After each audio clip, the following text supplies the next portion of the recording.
Ndagusuje muvandimwe, nejejwe no kubana nawe muri kano kanya aho tugiye kuganira amagambo afite umutwe uvuga ngo isi harusahuzi. Uri kumwe na Tuyisenge Elade. Dusenge. Data mwiza, mubyeyi w'urukundo rwinshi, turagushimiye, uhabwe icyubahiro. Tunejejwe n'amahirwe uduhaye yo kuba imbere yawe muri aka kanya aho tugiye kumbura ibyanditswe byera kugira ngo tuganirizwe nawe. Ducishijwe bugufi cyane kugira ngo icyubahiro cyawe kigaragare. Aka kanya umwuka w'Imana atubwirize ibikwiriye imitima yacu, tubisabiye ubuntu mu izina rya Yesu. Amen. Vandimwe, tugiye kuganira amagambo afite umutwe uvuga ngo isi harusahuzi. Ndagira ngo tubanze tuvuge gatoya ku kanyamaswa kitwa isiha. Isiha ijya yumvikana kenshi ahantu hatandukanye nk'akanyamaswa gakunda kona. Haba ubwo gashobora kona mu mirima, kakona imyaka y'abaturage ku buryo hari abashobora gufata umwanzuro kurekeraho guhinga, kuko karona rwose, kuko akenshi kaba mu myobo, ku buryo karacukura kandi kakajya kageza igihe kakavamo kakajya kona imyaka. Hari n'igihe kajya gacukura ku buryo gacukura kakajya kwiba mu nzu z'abantu. Umuntu akabaho azi ngo inzu irarinzwe iratekanye, naho isiha hari aho yacukuye. Uyu munsi akazana avoka, isi ikayitwara, ejo umuneke, ejo iki, ejo amafaranga, ejo igitabo, ejo imyenda, gutyo gutyo, ku buryo ugenda imusahura gahoro gahoro ariko atabizi. Rimwe na rimwe akaba yahohotera abantu runaka abaziza ko abo babana mu nzu, akabaziza ko hari ibyo yabuze nyamara barengana kandi ari isaha yabimaze. Ndagira ngo rero twifashishe urwo rugero dutekereze ku cyigisho tugiye kuganira gifite umutwe uvuga ngo isi harusahuzi, gishingiye mu butumwa bwiza bwa Yesu Kristo uko bwanditswe na Matayo 24 umurongo wa 42 kugeza 44. Nuko mube maso kuko mutazi umunsi umwami wanyu azazaho. Ariko ibi mubimenye, iyo abanyurugo yaramenye igicuku umujura azaziramo, yabaye maso, ntiyamukundiye gucukura inzu ye. Nuko namwe mwitegure, kuko igihe mudatekereza ari cyo umwana w'umuntu azaziramo. Focus yacu cyangwa se aho tugiye kwibanda ni ku murongo wa 43. Ariko ibi mubimenye, iyo abanyurugo yaramenye igicuku umujura azaziramo, yabaye maso, ntiyamukundiye gucukura inzu ye. Ndagira ngo dufate akanya dutekereze kuri iri jambo. Nuko ariko ibi mubimenye, iyaba nyururugo yaramenye igicuku umujura azaziramo, yabaye maso, ntiyamukundiye gucukura inzu ye. Ndagira ngo dutekereze, twe turi abakristo, turebe icyo aya magambo agomba kutwigisha. Ndagira ngo tubaze Bibiliya. Iyo Bibiliya ivuze inzu ibishaka kwerekeza ku kireka, tubanze dutekereze amagambo dusoma mu Kuva igice cya 25 umurongo wa 8. Haranditswe ngo, kandi bandemera ubuturo bwera nuri hagati muri bo. Imana yifuzaga gutura hagati y'Abisirayeli, atari hagati nk'ahantu, ahubwo muri bo. Yifuzaga gutura muri bo rwose. Twasoma mu rwandiko rwa mbere rwa Petero igice cya 2 umurongo wa 5, hari amagambo avuga ngo, namwe mwubakwe nk'amabuye mazima kugira ngo mube inzu y'umwuka n'ubwoko bw'abatambyi bwera bwo gutamba ibitambo by'umwuka bishimwa n'Imana ku bwa Yesu Kristo. Petero we avuze ikintu gikomeye, yuko abantu bagomba kubakwa nk'amabuye mazima kugira ngo bahinduke inzu y'umwuka. Noneho ubwo bivuye ku nyubako bije ku bantu, kugira ngo abantu bahinduke inyubako y'umwuka. Pawulo yongeye kwandika mu Efeso igice cya 2 umurongo wa 20 kugeza ku murongo wa 22, nawe hari icyo yavuze. Yaravuze ngo, kuko mwubatswe ku rufatiro rw'intumwa n'abahanuzi, ariko Kristo Yesu niwe buye rikomeza imfuruka. Muri we inzu yose iteranijwe neza irakura ngo ibe urusengero rwera mu mwami Yesu. Murongo wa 22 mu witeho, muri we namwe murubakanwa kugira ngo mube inzu yo kubabwamo n'Imana mu mwuka. Rero uyu murongo wa 22 mu witeho, muri we namwe murubakanwa kugira ngo mube inzu yo kubabwamo n'Imana mu mwuka. Reka dusome noneho Abaheburayo igice cya 3 umurongo wa 6, twumve neza icyo iyi nzu dushaka kuvuga ariyo. ariko Kristo akiranuka nk'umwana utwara inzu yayo. Iyo nzu yayo ni twe, niba dukomeza rwose ubushizi bw'amanga n'ibyiringiro twiratana kugira ngo bikomere kugeza ku mperuka. Rero Bibiliya iduhamirije yuko iyo nzu ari twebwe, kandi Pawulo yavuze mu Efeso 2:22 ngo muri we namwe murubakanwa kugira ngo mube inzu yo kubabwamo n'Imana mu mwuka. Rero ndagira ngo ibi bidufashe kongera kugaruka kuri iri somo ryacu turi kuganiraho ryo mu butumwa bwiza bwa Yesu Kristo uko bwanditswe na Matayo 24 umurongo wa 43 rivuga ngo ariko ibi mubimenye, iyaba nyir'urugo yaramenye igicuku umujura azaziramo, yabaye maso ntiyamukundiye gucukura inzu ye. Ubwo rero tubonye ko ari twe nzu, tubanze tugire ikindi kintu twibaza. None ko turi kwiga icyigisho gifite umutwe uvuga ngo isiha rusahuzi, ni uwuhe mutungo isiha rusahuzi ishaka gusahura muri twe? Kuko aravuze ngo iyo nzu ni twe, turi inzu zo kubabwamo n'Imana mu mwuka.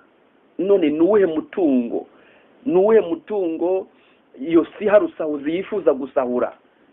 Reka dusome intambara ikomeye page 330 icyigisho cya 27 aho gitangirira. Turambuka dufate hakurya ibika bibiri biri kuri page 331 tuze kureba uyu mutungo iyi siha rusahuzi ishaka gusahura. Reka twumve. Ahantu hose ijambo ry'Imana ryagiye ribwirizwa mu buryo butunganye, umusaruro wagiye ukurikira wahamije ko rikomoka ku Mana. Mwuka w'Imana yajyanaga n'ubutumwa bwabwirizwaga n'abagaragu bayo, kandi iryo jambo ryabaga rifite imbaraga. Abanyabyaha bumvaga bakozwe ku mitima. Umucyo umurikira umuntu wese waje mu isi uratsira yihisheho mu mitima y'abantu, maze ibishwe byakorerwaga mu mwijima bishyirwa ahagaragara. Bumvise batsinzwe mu ntekerezo zabo no mu mitima yabo, bemejwe ibyerekeye icyaha, ubutungane ndetse n'urubanza ruzaza.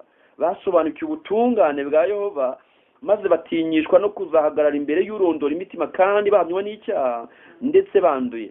Batakanya akababaro kenshi bati, ninde wankiza uyu mubiri wigaruriwe n'urupfu? Nuko ubwo bahishurirwaga umusaraba w'i Karuvari n'igitambo kitagerwa cyatangiwe ibyaha by'abantu, basanze ko nta kindi gishobora kuba gihagije ngo gikure ibicumuro byabo keretse ibyo Kristo yakoze. Icyo cyonyine nicyo gishobora kunga umuntu n'Imana. Bemeye ntama w'Imana ukuraho ibyaha by'abari mu isi, bafite kwizera kandi bicishije bugufi. Kubw'amaraso ya Yesu bababariwe ibyaha byose bakoze. Ndagira ngo noneho mwumve umutungo nashaka kugeraho. Abo bantu beza imbuto zikwiriye abihannye, barizeye maze barabatizwa, bazukira kugendera mu bugingo buhoraho, mu bugingo bushya. Bahinduka ibiremwa bishya muri Kristo Yesu, ntibongera gukurikiza irya kera, ahubwo kubwo kwizera umwana w'Imana bagera ikirenge muke. Bagaragaraho imico ye kandi bariyeza nk'uko nawe yera. Ibyo bangaga kera noneho barabikunze, kandi n'ibyo bakundaga barabyanga. Abibone n'abirarira bahindutse abagwaneza n'abafite imitima yicisha bugufi. Abapapa n'abirasi bahindutse abantu b'abanyamakenga n'abitonda. Abasuzugura ibyo kwizera bahindutse abantu bubaha. Abasinzi bahinduka abantu birinda, kandi abahehesi baba abantu birinda. Ibigezweho by'isi bitagira umumaro byararetswe. Abakristo ntibabaye bagiharanira umurimo w'inyuma nko kuboha imisatsi, kwambara ibyakozwe mu izahabu cyangwa se imyambaro y'akarusho, ahubwo bagize umurimo w'imbere mu mitima, umurimo udasaza w'ubugwaneza n'amahoro, ufite agaciro gakomeye ku Mana. Mu yandi magambo, ndagira ngo turebe, kugira ngo umuntu ahinduke inzu y'umwuka ni ngombwa yuko agomba gukorerwa umurimo wo guhinduka. Hirya yo guhinduka hari ibihaba, ari byo dusomye, hari impinduka, hari change. Nuba ngo hari ibintu bibisikana, hari ibisikana riba hagati y'umuntu wa kera n'umuntu mushya. Reka turebe icyo Pawulo yabyanditseho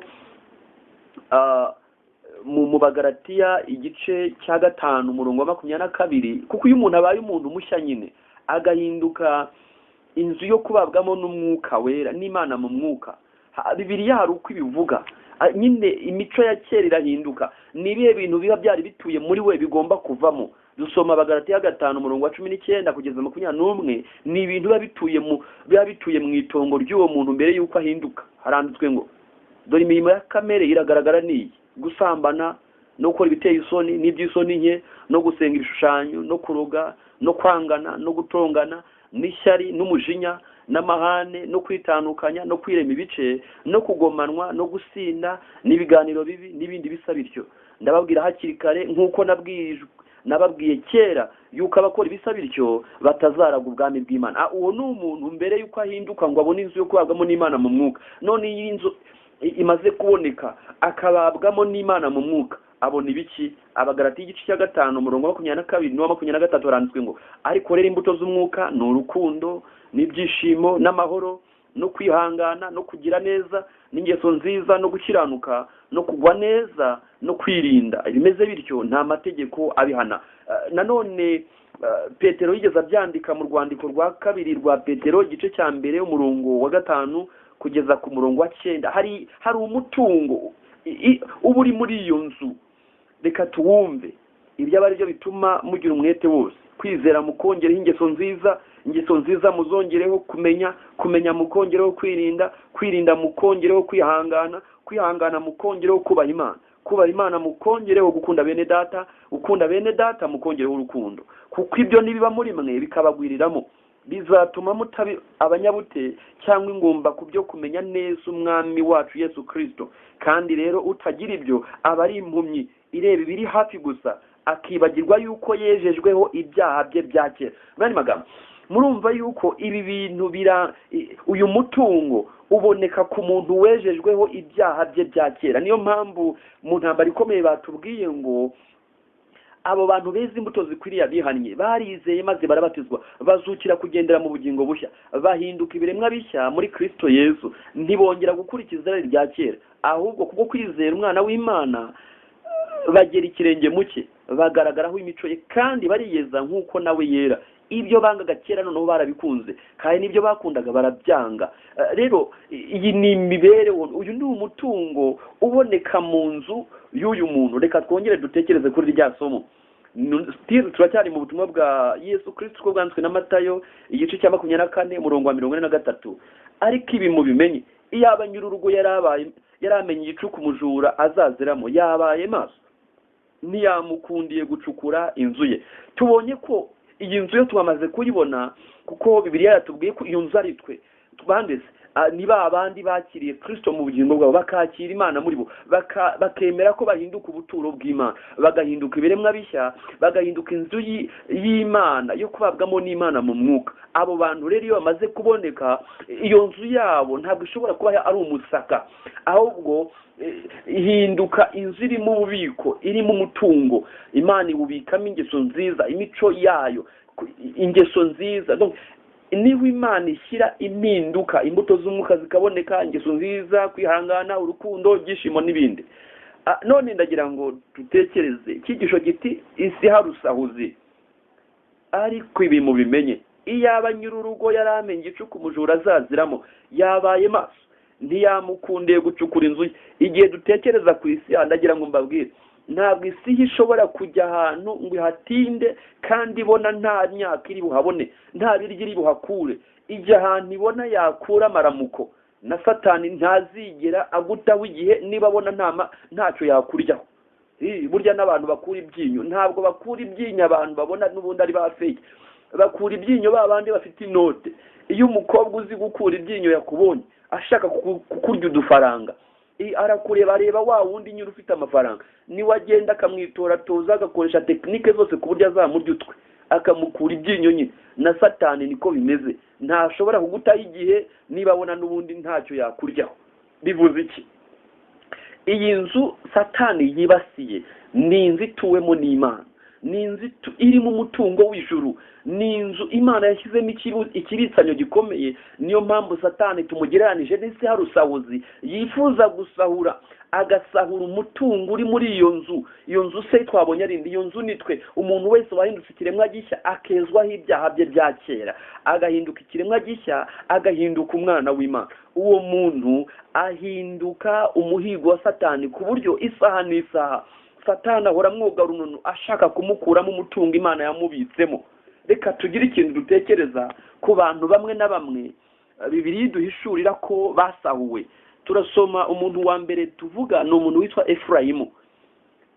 Igitabo cya Hoseya, cy'umuhanuzi Hoseya igice cya 7 umurongo wa 7 kugeza ku murongo wa 9 haranditswe ngo bose bashyushye nk'iziko, barya abacamanza babo, abami babo bose baraguye, nta n'umwe wo muri bo ntabaza. Murongo wa 8, Efurayimu yivanze n'ayandi moko. Efurayimu ni nk'umutsima udahinduwe ugashyira uruhande rumwe, abanyamahanga bamumazemo imbaraga ze kandi ntabizi, ndetse yameze n'imbi z'ibitarutaru ntiyabimenya. Uyu Efurayimu tumwumve. Mwibuke mu miryango y'Abisirayeli, imiryango 12 y'Abisirayeli, uyu Efurayimu arimwo.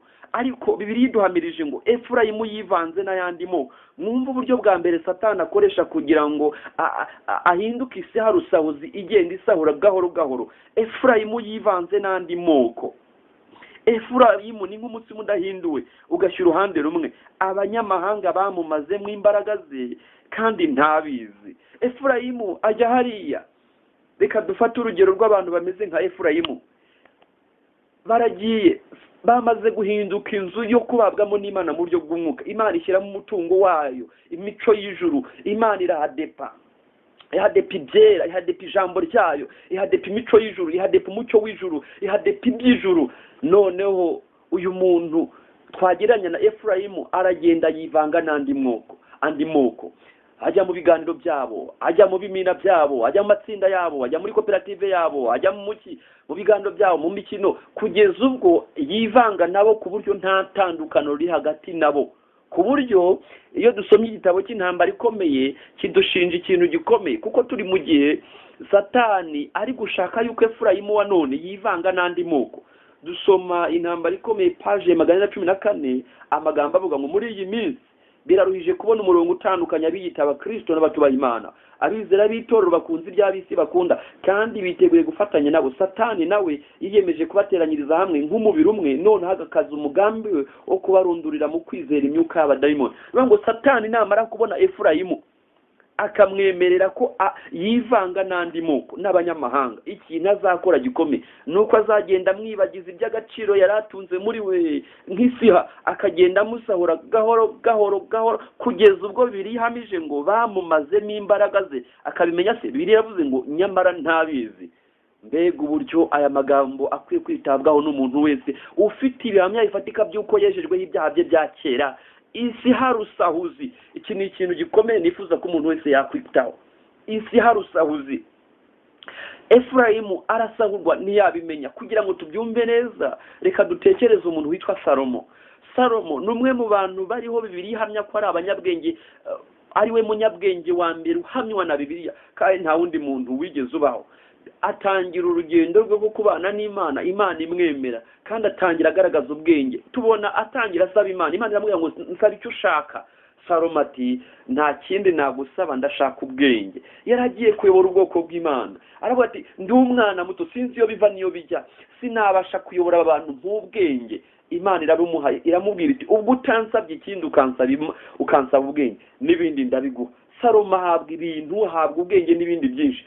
Salomo yubaha Imana bikomeye, ariko gahoro gahoro Satani aza gutuma yivanga n'abanyamahanga, yivanga n'andi moko. Biza kurangira bigenze bite? Bamumaramo imbaraga gahoro gahoro gahoro gahoro gahoro gahoro kugeza ubwo yateye intambwe ashaka umugore wa kabiri, umugore wa gatatu, umugore wa 10, umugore wa 200, umugore wa 500, umugore ashaka abagore. Inyandiko zihamya ko yashatse abagore 1,000. Salomo nasomye amagambo avuga ngo impamvu Salomo yakiye mu banyamahanga yari afite impamvu nziza, ngo yari afite umugambi w'uko agiye kubigisha Imana yo mu ijuru. Ariko muzi cyavuyemo, Imana ubwayo yari yarabahaye gasopo ngo ntimuzajye muri bo, ntimuzajye mu banyamahanga, ntimugashingirane nabo. Ariko Salomo abashakamo, abajyamo agendereye kubigisha Imana yo mu ijuru. Byagenze bite? Ngo ikintu bamukoreye, ngo bamuforumasemo icyitwa Imana, bamuhanaguramo icyitwa Imana, bamwuzuzamo ibigirwamana. Wa wundi wubakiye Imana ingoro aragenda yubakira ibigirwamana ingoro. Umwe bavuze ngo inzu ya Salomo Imana yubakiye Imana, noneho aragenda yubakira ibigirwamana ingoro. Baragenda bamumaramo imbaraga. Nuko yagize amahirwe Imana ikamwibuka, nawe akayibuka, akongera kugaruka mu maherezo y'ubuzima bwe akiyunga nayo. Ariko yarahenutse, abanyamahanga bamumazemo imbaraga gahoro gahoro kugeza ubwo neza neza yaragiye guhenuka. Iyo Imana idatabara byari birangiye. Twavuga iki se ku muntu witwa Dawidi? Dawidi ni umuntu Bibiliya Imana yihamiriza ko rwose ari inshuti y'Imana, ariko Dawidi yararangaye gato, yasi harusahuzi iramwinjirana. Igihe yareba isi igiye kwinjira, ntiwamenya niba iri bucukure inyuze mu maso, ntiwamenya niba iri bucukure inyuze mu ipantaro cyangwa mu ijipo, ntiwamenya iyo si niba iri bucukure inyuze mu ntekerezo. Iyo si harusahuzi iteye ubwoba, ntiwamenya iyo si niba iri bucukure inyuze mu mushinya, mu magambo, ku rurimi. Ariko icyo nzi cyo ni uko yifuza gucukura, kandi ntishobora kujya gucukura ahantu hari umusaka, icukura ahantu hari imari, ni kubonaho imbuto z'umwuka. Reka n'ubundi ari imbuga imenyerewe ivuga ngo Satani ntashobora gutera umujugujugu ku giti kitariho amatunda, ngo arebe igiti gifite amatunda akaba ari cyo ateraho umujugujugu. Rero ntabwo yakwirirwa ata umwanya ajya gutera imijugujugu ku biti bitera imbuto, no. Rero Dawidi nawe aramutera, iyo si harusahuzi icukurira mu jisho, yinjirira mu jisho, maze ijisho rya Dawidi ribona umudamu wari wambaye ubusa, wari uri koga. Nuko amubonye, kuko iyo si yari yinjiye, ntiyakoresha uburyo bushoboka bwose ngo arwanye asibe uwo mwobo. Birangira akomeje arasesengura, ahamagara umugore. Basi isi yari yinjiye, abaryamanye nawe. Isi yinjiye ubwo yamaze kumushyikira, rero araza isi iraza kwinjizamo n'ibindi. Biza kurangira Dawidi isi kuko yamwinjiranye rusahuzi, yamwinjiranye, impuhwe zagiye, irari ryabyutse, ubugome bwaje, kwica byaje, yica Uriya. Biza kurangira bigenze n'ukundi, hinjira abeshya ko atari we wakoze icyaha, sibanganya ibimenyetso. Ariko ku iherezo biza kugaragara yuko icyaha ari we gihama, nuko Imana yamutabaye nawe akemera ubutabazi, nawe yaragiye. Isi harusahuzi yibasiye benshi, kandi n'uyu munsi imeze nabi. Zirikana isomo tukiri kuganira muvandimwe, riravuga ngo Matayo 24:43, ariko ibi mubimenye, iyaba nyir'urugo yaramenye igicuku umujura azaziramo, yabaye maso, ntiyamukundiye gucukura inzu ye. Iyo Dawidi abimenya, iyo Salomo abimenya, iyo Efurayimu abimenya, ntabwo byari kubabaho. Twavuga iki se ku muntu witwa Loti? Loti nawe byamugendekeye gutyo. Reka tumuvuge nk'umuryango we muri rusange.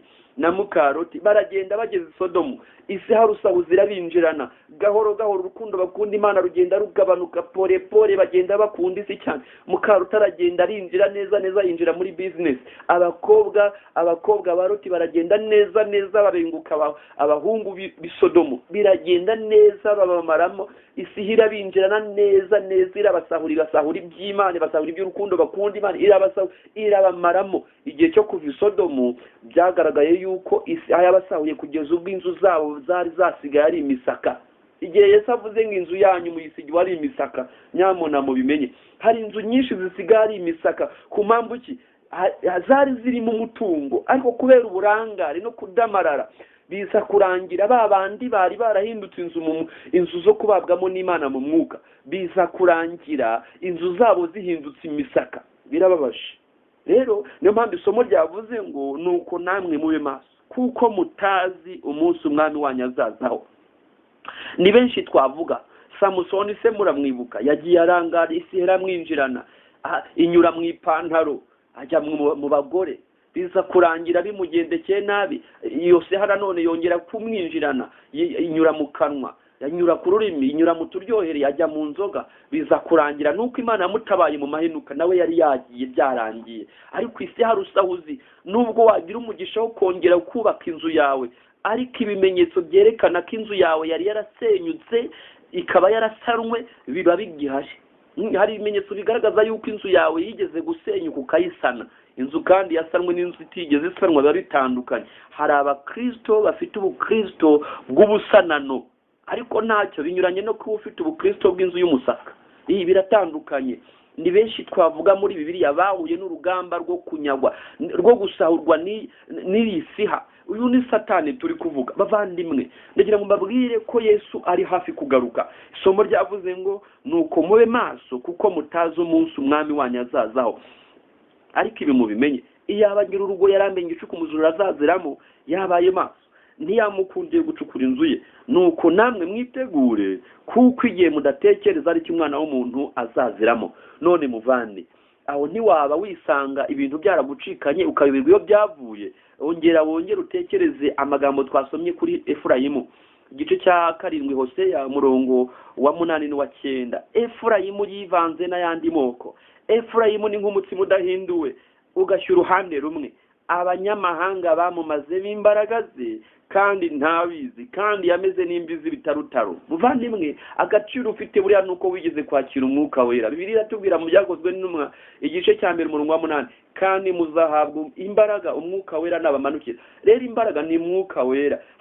Kubera kugenda udohoka gahoro uyu munsi ntusenga, isaha yagusahuye gahoro kugeza ubwo wisanga isaha yarakumazemo imbaraga, satani yaragukamuye neza, nta mucyo ufite wo kumurikira abandi, nta magambo yo kunganira abandi ufite, ugasanga ibi neza wa mutungo Imana yagushyizemo waragiye, ku buryo umuntu agushakiraho kwihangana agaheba, agushakiraho kwizera agaheba, agushakiraho ingeso nziza agaheba, agushakiraho kumenya agaheba, agushakiraho kwirinda agaheba, agushakiraho kwihangana agaheba, agushakiraho kubaha Imana agaheba, agushakiraho gukunda bene data agaheba, agushakiraho urukundo agaheba. Byaje bite? Isi harusahuzi yarakwinjiriye ntiwabimenya. Ukeneye gukora inyigo ukamenya iyo siha yanyuze yinjira, kuko niho hantu ugomba guhera ukemura ikibazo ufitanye n'Imana.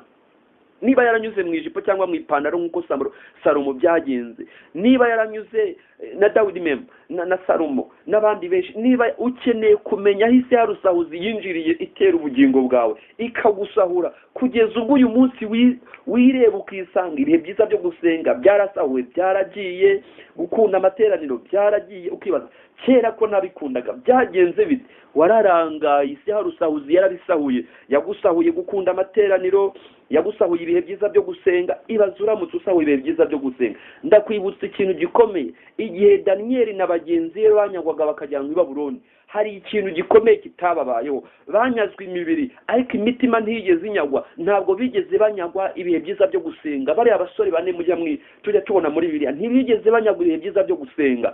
Biradukwiye ko tuba maso ngo ntitwemerere ko umwanzi yinjirira inzu zacu akazicukura nk'isi harusahuzi, akagenda atwara gahoro kugana Yesu, ikagenda uwifuzwa ibihe byose kikagenda, bikagenda bidushiraho n'ibikirimo n'ibyo byadufashe bikagenda bigenda gahoro ku buryo umuntu yisanga mu inzu y'isigaye ari umusaka neza umutungo w'ijuru warashizemo. Umva biratangaje, umuntu akanyagwa gusura ku buryo umuntu ibyo gusura byamuvuyemo, aho gasigaye yikundira za Manchester, za Arsenal, gasigaye akunda ibintu bya Hollywood, akunda ibintu byo kubetinga, akunda ibintu by'ibi byabari, akisanga umuntu asigaye akunda filime pornographique, agasigaye akunda filime z'amaseri. Ukibaza iyo byavuye, nta handi byavuye, isi yarakwinjiranye iracukura, iratwara, kugeza ubwo wisanga inzu yawe isigaye ari umusaka. Mbega uburyo biteye ubwoba! Umuntu kwiga ibyanditswe byera akisanga byaragiye kera, yajyaga agira ibihe byo kwiga ijambo ry'Imana akaritekerezaho, akarikunda, bikamunyura, ariko akisanga kera byaragiye. Byaje bite? Yararangaye, isiha iramwinjirana, irasahura. Ugasanga ibyo gufasha byaragiye, kuvuga neza byaragiye. Donc biteye ubwoba. Dukeneye, ubwo twegereje igihe cyo kugaruka kwa Kristo, dukeneye buri wese ku giti cye akamenya aho ibi bintu byagiye, urukundo rwagiye, ibyishimo byagiye, amahoro yagiye, kwihangana byagiye, kugira neza byagiye, ingeso nziza zagiye, gukiranuka byagiye, kugwa neza kwagiye, kwirinda byagiye, ko umuntu asigaye arya akarya n'ibitaribwa byagiye. Ugasanga umuntu asigaye akumbura ibyo mu Egiputa neza, akamera nk'Abisirayeli bageze mu butayu bukamucanira neza, kugeza ubwo umuntu yisanga akumbuye ibiganiro byo mu Egiputa, akisanga akumbuye gukina amakarita n'ukuri, akisanga akumbuye gukina igisoro, akisanga akumbuye inzoga neza, yakumva agahumuro k'ingurube k'inyama, kumva neza arazikumbuye, agakumbura neza ibiganiro byaho n'inshuti zaho neza, akisanga yarahaza ikintu cyitwa Bibiliya, agahaga amateraniro, agahaga ibyanditswe byera, agahaga ibyera. Ibyo bintu biza bite? Bavandimwe, ndagira ngo kano kanya igihe twiga icyigisho kivuga ngo isi harusahuzi, Imana idusure, itumenyesha aho ibyacu byacikiye. Dusaba Imana wende ubwo yagaruye abandi ikagarura Salomo, ikagarura Dawidi, ikagarura Samsoni n'abandi. Ahari natwe hari icyakorwa. Nagira ngo dusoza dutekereze amagambo ari mu gitabo cy'umwiteguro w'imvura y'itumba, urupapuro rwa 4 n'urupapuro rwa 5. Igitabo cy'umwiteguro w'imvura y'itumba page ya 4 na 5, ku ngingo ivuga ngo ubuhenzi bwa Satani. Satani nabishobora azabavutsa umwiteguro wo kuzahagarara kuri uwo munsi, azashyira ibintu by'ingomyi mu nzira banyuramo, maze abaterereze gukunda ubutunzi bw'isi, abatere no kwikorera umutwaro uremereye w'amaganya, kugira ngo imitima yabo iremererwe n'iby'ubugingo, maze umunsi wo kugeragezwa uzabatungure nk'umujura. Imbaraga za Satani zirakora cyane ngo zikomeze kuyobya imitima ye kumenya ukuri guhoraho. Umwanzi yateguye ibirushya bihwanye n'imigambi y'ubwite, inyungu z'iby'isi n'imikino n'imyambarire y'iki gihe. Ibyo nibyo byigaruriye imitima y'abagabo n'iy'abagore. Hepfo dukwiye gutera umugongo ibintu igihumbi biduhuza. Habaho ibintu byinshi kandi bigatera no gushimikira, nyamara amaherezo yabyo akaba ubusa. Abanyurwa nabyo bakomeye baharanira kwita ku bintu by'agaciro gake, kandi bakaba ari byo bibandaho. Dukeneye kumenya inshingano yacu yo kugaburira imitima yacu ibyo kurya biyerekeza ku bugingo bw'umwuka. Ndakwibutsa muvandimwe, isomo tukiri kuganiraho n'iryani rivuga ngo ariko ibi mubimenye, iyaba nyir'urugo yaramenye igicuku umujura azaziramo, yabaye maso ntiyamukundiye gucukura inzu ye. Iyi nzu uyibuke twayivuzeho kuva 25:8, kandi bandemera ubuturo bwera nuri hagati muri bo. Twongera gusoma urwandiko rwa mbere rwa Petero igice cya 2:5 havuze ngo namwe mwubakwe nk'amabuye mazima, kugira ngo mube inzu y'umwuka n'ubwoko bw'abatambyi bwera bwo gutamba ibitambo by'umwuka bishimwa n'Imana ku bwa Yesu Kristo. Twongera gusoma Efeso 2:20 kugeza 22, amagambo avuga ngo kuko mwubatswe ku rufatiro rw'intumwa n'abahanuzi, ariko Kristo Yesu niwe buye rikomeza imfuruka. Muri we inzu yose iteranijwe neza irakura ngo ibe urusengero rwera mu mwami Yesu. Muri we namwe murubakanwa kugira ngo mube inzu yo kubabwamo n'Imana mu mwuka. Twongera gusoma Abaheburayo 3:6 ngo ariko Kristo akiranuka nk'umwana utwara inzu yayo. Iyo nzu yayo nitwe, niba dukomeza rwose ubushizi bw'amanga n'ibyiringiro twiratana ngo bikomere kugeza ku mperuka. Dukomeje gusoma ubuhenzi bwa Satani. Umuntu yamenyereye kwita ku migambi ya Satani, kandi ntiyakwishoboza gutsinda umwanzi ukomeye acyo, keretse Kristo umunesha ukomeye cyane atuye muri we, akayobora imigambi, akamutera imbaraga. Satani arategura ibishuko bye kugira ngo mwishukana rye riheruka ashukashuka abantu b'Imana be kuzamenya ko ari we. Uwo mugome utagoheka ahora boga runono buri mwanya. Abamarayika babi bahora batwoga runono buri mwanya. Ndagira ngo tumenye isomo ryavuze ngo nuko muwe maso. Iyo bivuze kuba maso rero bivuze ko uburangare no guhuga bikwiye gushirwa iruhande. Niba ari ukuba maso, nukuba maso nyine. Iby'ibitotsi bikajya ku ruhande, by'uburangare n'amaganya n'ibindi bikajya ku ruhande, umuntu akabera amaso ubugingo bwe. Reka turebe ingingo ivuga ngo kwirinda ubuhendanyi bwa Satani. Ni muri cya gitabo cy'umwiteguro w'imvura y'itumba. Ndabwira bose nti nimwirinde ubwanyu, kuko Satani wivugira nka marayika w'umucyo azerera muri buri teraniro ry'abakozi ba Kristo no muri buri torero ashaka kwigarurira abizera. Amagambo nakunze cyane nayavuga ngo nta kintu Satani atinya cyane nko kubona abantu b'Imana batunganyiriza inzira zabo kuvanamo inkomyi yose, kugira ngo Uwiteka asuke ku mwuka we. Intambara ikomeye yo kurwanya ubwiko n'ubuhenebere bw'umutima w'umuntu ntibikwiye kudebekerwa. Abibagirwa Imana bose, naho yaba isaha imwe cyangwa akanya gato, bari mu nzira y'akaga. Iyo umukristo aretse kwirinda uwo mwanzi uhora umwoga runono, amugwa gitumo. Umugabane umwe wa gatatu w'abamarayika bo mu ijuru barohejwe. Eva na Kayini imfura ye barohejwe nabo. Abantu bose uretse 8 gusa barohejwe igihe cy'umwuzure. Abenshi mu bayobozi b'amadini mu gihe cya Kristo barohejwe nubwo bahamishaga umwana w'Imana gukora bimwe mu bitangaza bye bikomeye cyane. Mu minsi y'imperuka ubwo imbaraga za Satani ziziyongera bikomeye cyane, azayobya n'intore niba bishoboka.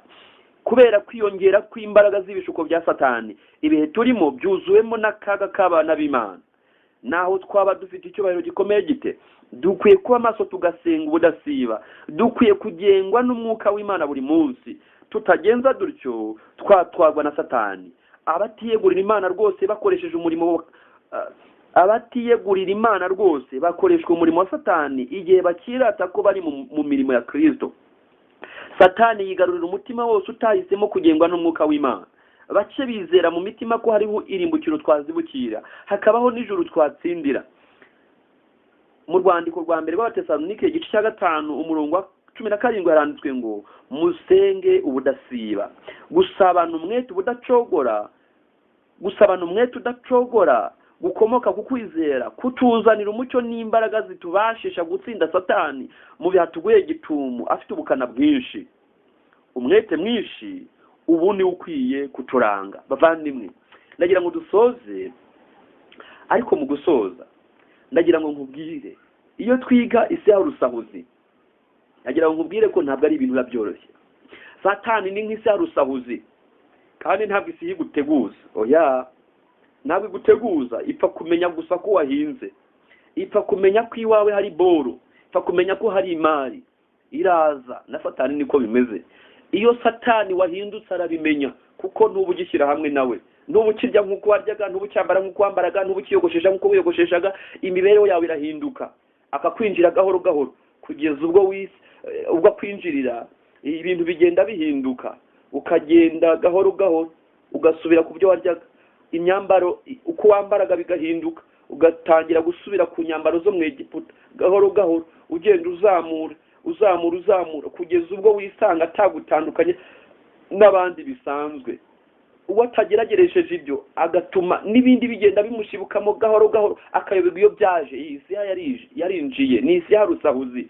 Ndagira ngo dusoza ngusaba ikintu. Indirimbo ya 19 mu gitabo cy'indirimbo zo guhimbaza Imana iravuga ngo bamaso udacumura. Bamaso udacumura, ibyaha bigota bihora bikwegera cyane ngo utajya mu ijuru. Kabiri, bamaso rwanasenga, nture ku rugamba, ururasanya iminsi yose utabaza Imana.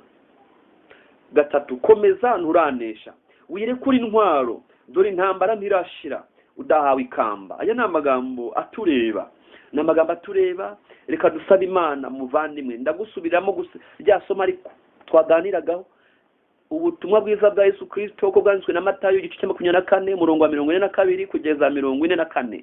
Nuko mube maso, kuko mutazi umunsi umwami wanyu azazaho. Ariko ibi mubimenye, yaba nyururugo yaramenye igicuku umujura azaziramo, yabaye maso. Ntiyamukundiye gucukura inzu ye, nyamuna rinda inzu yawe.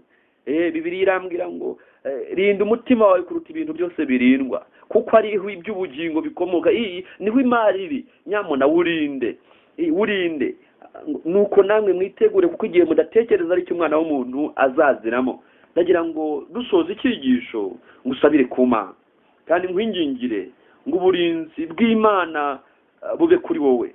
Kandi ndagusaba ngo ubwo Kristo ari hafi kugaruka, tumusabe adushoboze kuba muri we, tumugumemo, kugira ngo inzu zacu zitekane. Nukuri ubwo dufite isezerano mu itangiriro igice cya 3 umurongo wa 15, uzashyira urwango hagati yawe n'uyu mugore. Turinginga Imana, kandi ndingingira nawe nkwingingira ngo urwango rwacu hagati yacu na Satani rubihame. Imana dushoboze kwanga Satani, Imana dushoboze gukunda Yesu, duhe gukunda iby'ijuru, twanga iby'Imana yanga, dukunda ibyikunda. Ibyo Satani akunda tubyange, kandi niba twarazuranywe na Kristo, nukureka duhore twibuka ko twejejweho ibyaha byacu bya kera. Kandi niba wisanze nawe warabaye Efurayimu, ndagira ngo nongere nkubwire, Bibiliya iduha amakuru meza. Ndagusabira ku Mana kugira ngo we guta ibyiringiro. Tugeze mu gihe gikomeye aho Kristo yenda kugaruka, kandi ubwo yenda kugaruka ndagira ngo nkubwire, nubwo waba warangije byinshi, ariko hari inkuru nziza ngufitiye. Igitabo cya Yobu igice cya 14 umurongo wa 7 kugeza ku murongo wa 9. Igitabo cya Yobu igice cya 14 umurongo wa 7 kugeza ku murongo wa 9. Nari ngiye kubwira ngo niba wisanze isi y'urusahuzi yarakwinjiranye, ukisanga umutungo ijuru ryakubitsemo, niba warigeze uba inzu y'Imana, niba wisanze hari umutungo isi y'urusahuzi yitwa Satani yamaze gusahura ubugingo bwawe, ndagira ngo nkubwire ikintu gikomeye. Haravuga ngo erega hariho ibyiringiro yuko igiti iyo gitemwe cyongera gushibuka, kandi kikajya kigira amashami y'ibitonome, nubwo umuzi wacyo usazira mu butaka n'igishyitsi cyacyo kigahera mu mukungugu. Iyo cyumvise amazi cyongera gushibuka, kigatoha nk'igiti kikiri gito. Aya mazi uyiteho bavuze kondisiyo iyo cyumvise amazi.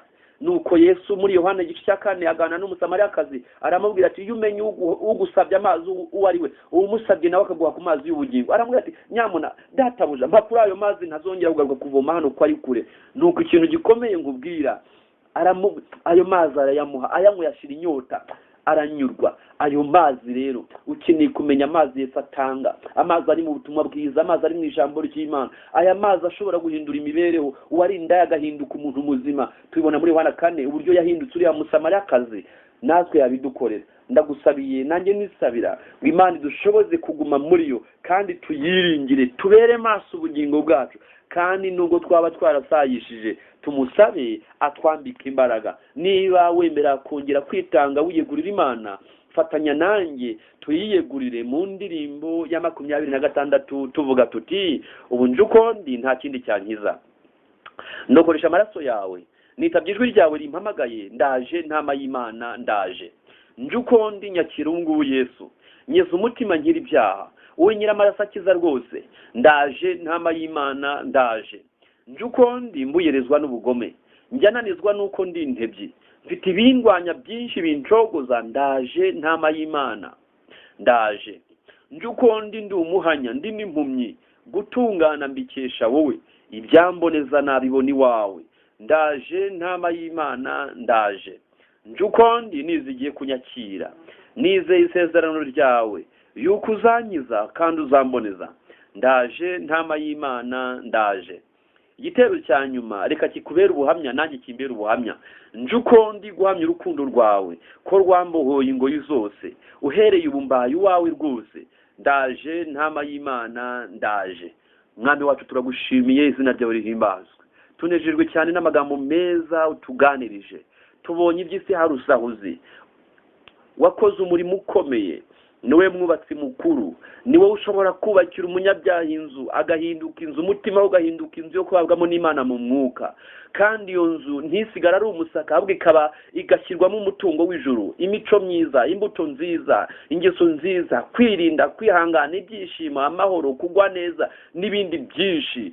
Nuko uwo muntu agasaba kurinda iyo nzu, akarinda uwo mutungo, uko ni umutungo ukomeye wabonetse bigoranye. Kugira ngo umutungo uboneke byasabye Karuvari, byasabye amaraso, byasabye ko Yesu amena amaraso. Mwami Imana turaguhendahenda ngo abagize ayo mahirwe yo kwezwaho ibyaha byabo bya kera, igihe bagize amahirwe kugira amajyambere yo mu by'agakiza, ndabahendahendeye ngo Mwami twese hamwe udushoboze kurinda ikibisanyo twakiriwe kandi abatagize amahirwe yo kwakira uwo mugisha ubashoboze kuwakira.